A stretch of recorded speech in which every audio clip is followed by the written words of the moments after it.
మీ ఎలాంటి వ్యాపార ప్రకటనలకైనా వెంటనే మా ఛానల్ సంప్రదించండి. శ్రీమాత్రే నమ. జయ గురు దత్తాత్రేయ నమ. తులారాశి వారికి జూలై నెల మాస ఫలితాలు పరిశీలించినప్పుడు ఈ నెల ప్రారంభంలో 3 శుభగ్రహాలు దశమ స్థానంలో సంచరించడం జరుగుతుంది. ఏ ఒక్క గ్రహమైనా దశమ స్థానంలో ప్రవేశించినప్పుడు వృత్తిపరమైనటువంటి మార్పులు సహజంగా రావడం జరుగుతుంటుంది. అలాగే జన్మజాతకంలో 2 కానీ 3 కానీ గ్రహాలు దశమ స్థానంలో ఉన్నప్పుడు జాతకుడు ఒకే వృత్తి కంటిన్యూ చేయకుండా ప్రారంభంలో ఒకటి, ఎండింగ్లో ఒకటి, మధ్యలో ఒకటి, ఈ విధంగా వృత్తి చేంజ్ రావడం జరుగుతుంటుంది. ఇప్పుడు ఏర్పడినటువంటి ఈ దశమ స్థానంలో ఏర్పడినటువంటి 3 శుభగ్రహాల్లో ప్రధానంగా గురుగ్రహం. ఇది ఆల్రెడీ గురువు దశమ స్థానంలో ఉండడం, అంశమహాపురుష యోగం ఏర్పడడం వల్ల వృత్తిలో క్వాలిటీ ఏర్పడుతుంటుంది, నిజాయితీ ఏర్పడుతుంటుంది. మంచి చెడు విచక్షణ జ్ఞానంతో కేవలం మంచి కార్యక్రమాలకే ఆసక్తి చూపడం జరుగుతూ ఉంటుంది. ఇది ఉపాధ్యాయ రంగంలో ఉన్న వాళ్ళకి, ఫైనాన్స్ రంగంలో ఉన్న వారికి, న్యాయవాది వృత్తిలో ఉన్న వాళ్ళకి మంచి అభివృద్ధికరమైనటువంటి ఫలితాలు రావడం జరుగుతూ ఉంటుంది. సో అలాగే ఆర్థిక పరంగా చాలా అనుకూలత ఏర్పడడం జరుగుతుంటుంది అన్నమాట. ఎందుకంటే మీకు ఉచ్చస్థితిలో ఉన్నటువంటి ధనకారకుడైనటువంటి గురువు ధనస్థానాన్ని వీక్షిస్తూ ఉంటాడు పంచమ దృష్టితో. ఇది ఎలాగైతే ఒక సంతానం మిమ్మల్ని కాపాడుతూ ఉంటారో, మీ పుణ్యఫలం కాపాడుతుంటుందో, ఆ విధంగా మీకు సమయానికి ఏదో విధంగా ఆర్థిక పరంగా ధనం లభిస్తూ ఉంటుంది. కుటుంబంలో సభ్యులందరూ కూడా మంచి వినయ విధేయతలతో, చాలా డీసెంట్ బిహేవియర్తో ఒకరికొకరు సహకరించుకుంటారు. ఎప్పుడూ నిత్యం దైవ కార్యక్రమాల్లో, మంచి కార్యక్రమాల్లో మీ కుటుంబంలో జరుగుతూ ఉంటుంది. అంటే కుటుంబం అంతా ఒకే మాట మీద ఉండి మీకు సహకరించడం జరుగుతూ ఉంటుంది. మొత్తం మీద ఆర్థిక పరంగా అనుకూలంగా ఉంటుంది. వృత్తిలో మనీ రొటేషన్ పెరుగుతుంటుంది. నిజాయితీ అయినటువంటి కస్టమర్లు లభిస్తూ ఉంటారు. దైవబలంతో మీ యొక్క అన్ని సమస్యలకి పరిష్కారం దొరుకుతూ ఉంటుంది. అంటే కొత్త వృత్తి ప్రయత్నం చేస్తున్న వాళ్ళకి అనుకూలిస్తూ ఉంటుంది. వృత్తిలో మారాలని మీ ఆలోచన కూడా నెరవేరుతుంది. ఎందుకంటే ఇక్కడ తృతీయాధిపతి దశమ స్థానం కాబట్టి వృత్తిపరమైన చేంజెస్ రావడం జరుగుతుంటుంది. ఇక ప్రధానంగా శుక్రుడు రాష్ట్రాధిపతిగా, అష్టమాధిపతిగా దశమలో రావడం వల్ల వృత్తిలో ఒకేసారి గ్రేడ్ పెరుగుతూ ఉంటుంది. మీరు ఒక సబార్డినేట్గా జాబ్ చేస్తుంటే పై అధికారికి ఏదో ఇబ్బంది రావడం వల్ల మీకు సడన్గా పొజిషన్ రావడం జరుగుతూ ఉంటుంది. కొన్ని సందర్భాల్లో మీరు ఒక హీరోగా సినిమా తీయడం కానీ, మీరే ప్రధానంగా ఉంటూ ఒక ప్రొడక్ట్ స్టార్ట్ అవ్వడం కానీ జరిగే అవకాశం ఉంది. అంటే వృత్తిపరంగా మీకు సడన్గా హోదా పెరిగే అవకాశం ఉన్నది. మరి కొంతమంది ఒక మంచి అవకాశం రావడం వల్ల చేస్తున్నటువంటి వృత్తిని రిజైన్ చేసో, మధ్యలో వదిలేసో వేరొక ప్రాజెక్ట్ చేపట్టి వేరే విధంగా డెవలప్మెంట్ అవ్వడానికి కూడా ఈ శుక్రుడు దశమస్థాన సంచారం మీకు అనుకూలించడం జరుగుతుంది. సో మొత్తం మీద అటు శుక్రుడు, అటు గురువు 2 శుభగ్రహాలు ఇంచుమించుగా 2 కూడా, ఒకరు స్థిరాస్తి సంబంధించినటువంటి లిక్విడ్ గోల్డ్, అలాగే స్థిరాస్తులకి లేదంటే ఫైనాన్స్కి, 2 కూడా ధనాన్ని ఇచ్చే గ్రహాలు దశమ స్థానంలో ఉండడం వల్ల అనుకూలత ఏర్పడుతుంది. ప్రధానంగా ఈ రాశిలో ఉన్నటువంటి స్త్రీలకి ఏదైనా మంచి ఉద్యోగం రావడం కానీ, ఒక హోదా రావడం కానీ, ఒక సెలబ్రిటీ హోదా లభించే అవకాశం ఉంటుంది. ఇక ఫైనల్గా బుధుడు మరి భాగ్యాధిపతిగా రాజ్యస్థానం అనేది భాగ్య రాజ్యాధిపతి యోగం యాక్టివేట్ అవుతుంటుంది టెంపరీగా. వృత్తిలో చేస్తున్న వృత్తికి అదనంగా కొంత అవకాశాలు రావడం జరుగుతుంటుంది. ఒకేసారి 2 ఉద్యోగాలు చేయడమో, 2 ప్రాజెక్టులు చేయడమో, 2 సినిమాలు చేయడమో జరుగుతూ ఉంటుంది. అలాగే కంప్లీట్గా మీరు ఒక స్పెషల్ ఎంట్రీ లాగా మీ జీవితంలో ఎక్కడికి వెళ్ళినా కూడా గౌరవం లభిస్తూ ఉంటుంది.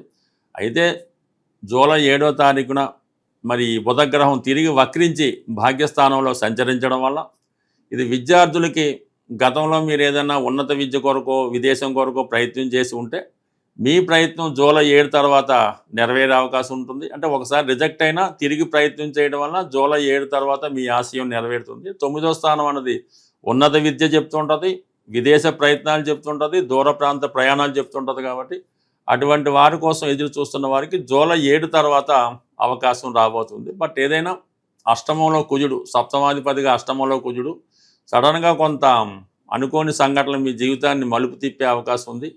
అది కుటుంబ విషయాల్లో కానీ, ఆర్థిక విషయాల్లో కానీ, బంధువర్గం వారితో కానీ కొన్ని విభేదాలు, అనుకోకుండా కొన్ని చికాకులు రావడం జరుగుతుంది. అలా ఏదైనా కొద్ది ప్రమాదకర వృత్తుల్లో ఉన్న వాళ్ళు కానీ, అలాగే ప్రమాదకరమైనటువంటి వాటిలో పాల్గొనేవారు కొంత జాగ్రత్తగా ఉండడం మంచిది. అంటే అష్టమంలో కుజుడు సడన్గా కొన్ని ప్రమాదాలు కలిగే అవకాశం ఉంటుంది. కాబట్టి ప్రమాదాలు జరగకుండా జాతకుడు తగు విధమైనటువంటి జాగ్రత్తలు తీసుకోవడం అన్నది ఉత్తమమైన పని.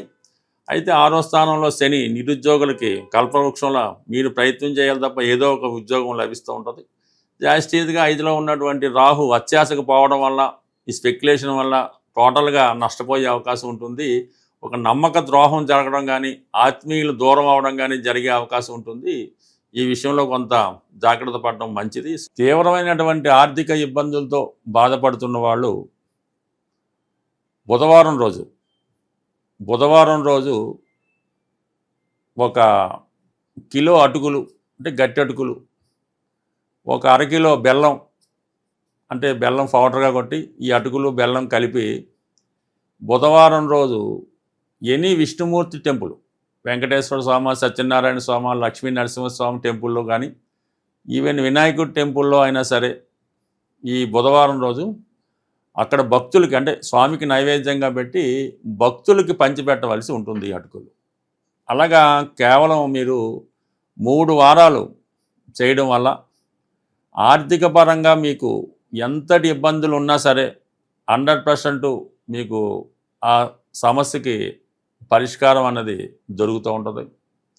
అలాగే పెద్ద పెద్ద సంస్థలు రన్ చేస్తున్న వాళ్ళు, వ్యవసాయ క్షేత్రాలు ఉన్నవాళ్ళు ఏదో ఒక రోజు మంగళవారం రోజు అనుకోండి, మంగళవారం రోజు ఈ గోధుమ నూక అంటే బొంబాయి రవ్వ అంటారు, 1 కిలో గోధుమ రవ్వ, 1 కిలో పంచదార, 1 అరకిలో నెయ్యి, ఈ 3 శుభ్రంగా మిక్స్ చేసి మీ యొక్క కాంపౌండ్ బౌండరీ ఏదైతే ఉందో అంటే వ్యాపార సంస్థకి 4 పక్కల ఉన్న బౌండరీలో 4 పక్కల అది జల్లుకుంటూ వెళ్ళిపోవాలన్నమాట. అంటే చీమలకు ఆహారంగా, సింపుల్ మాట, చీమలకు ఆహారంగా ఈ నెయ్యితో కలిపినటువంటి గోధుమ నూక అంటే అటు రవి యాక్టివేట్ అవుతాడు, గురువు యాక్టివేట్ అవుతాడు, కుజుడు యాక్టివేట్ అవుతాడు. దానివల్ల మీకు ఆర్థికపరంగా సమస్యలు ఉన్నా, ఆ సంస్థలో మీ యొక్క ఎంప్లాయీస్ ఉద్యోగస్తులు ఇబ్బంది పెడుతున్నా ఆ సమస్యకి పరిష్కారం దొరుకుతుంది. ఇది ఒక విధమైనటువంటి సమస్య పరిష్కారం. ఇందాక చెప్పిన అటుకుల సంబంధి ఇది చాలా ట్రెడిషనల్ మాట.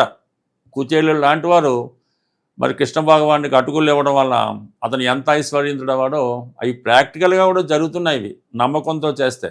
ఇక ఫైనల్గా ఇంకో చిన్న పరిహారం ఏంటంటే, ఎవరైతే వివాహం అవ్వకుండా ఇబ్బంది పడుతున్నారో వారు బుధవారం రోజు వెంకటేశ్వర స్వామి టెంపుల్కి వెళ్ళి తులసిమాల ఇచ్చి గోవిందనామాలు చదవడం వల్ల వారి వివాహ సమస్య పరిష్కారం అవుతుంది. విద్యార్థులైతే బుధవారం రోజు విఘ్నేశ్వర టెంపుల్లో గరికతో అర్చన చేసుకొని కొద్దిగా గరిక తీసుకొని మీ బుక్స్లో పెట్టుకోవడం వల్ల కంప్లీట్గా మీకు విద్యాపరంగా ఎదుర్కొన్నటువంటి సమస్యలు పరిష్కారం అవడం జరుగుతుంటుంది. బట్ ఏదైనా ఇవన్నీ సింపుల్ సమస్యలు, పెద్ద ఏమీ యజ్ఞయాగాదులు ఏం చేయక్కర్లేదు. మీ శక్తి కొలది సింపుల్ రెమెడీ. అంటే ఈ భూతబలని ఈ జంతువులకి, ఈ మూగజీవులకి మీరు ఆహారం పెట్టడం వల్ల చాలా సమస్యలకి పరిష్కారం రావడం జరుగుతుంటుంది. వారి అవసరాలను బట్టి, వారి అందుబాటును బట్టి మీకు ఈ ప్రయత్నాలు చేసుకోవడం మంచిది. ఇంకా మీకు దగ్గరలో చెరువులు, నదులు లాంటివి ఏమన్నా ఉంటే మరి ఈ పేలాలు ఉంటాయి. ఈ పేలాలు లాంటి 1 కిలో లాంటి పేలాలు 1 కిలో తీసుకొని ఆ నదిలోనో చెరువులోనో వేయడం వల్ల కూడా వివాహపరంగా మీకు ఉన్నటువంటి సమస్యలు చాలా వరకు పరిష్కారం అవడం జరుగుతుంది. అంటే ఏదైనా చిన్న రెమెడీతోనే పెద్ద సమస్యలకు పరిష్కారం దొరుకుతుంది. అయితే సింపుల్గా ఇది ఏమవుతుందని అనుకుంటారు, కానీ నమ్మకం ఇంపార్టెంటు. ఖచ్చితంగా చేసి చూడండి, ఫలితం దానికదే వస్తుంది. ఒకసారి అవ్వకపోతే రెండోసారి ప్రయత్నం చేయాలి. ఎందుకంటే మన కర్మ ఉన్నంతకాలం అది పని పూర్తవదు. ఎప్పుడైతే మన కర్మ తీరిందో ఆటోమేటిక్గా దాని ఫలితం రావడం జరుగుతుంది. అందువల్ల ప్రయత్నం మీది, ఫలితం భగవంతుడు చూసుకుంటాడు. స్వస్తి.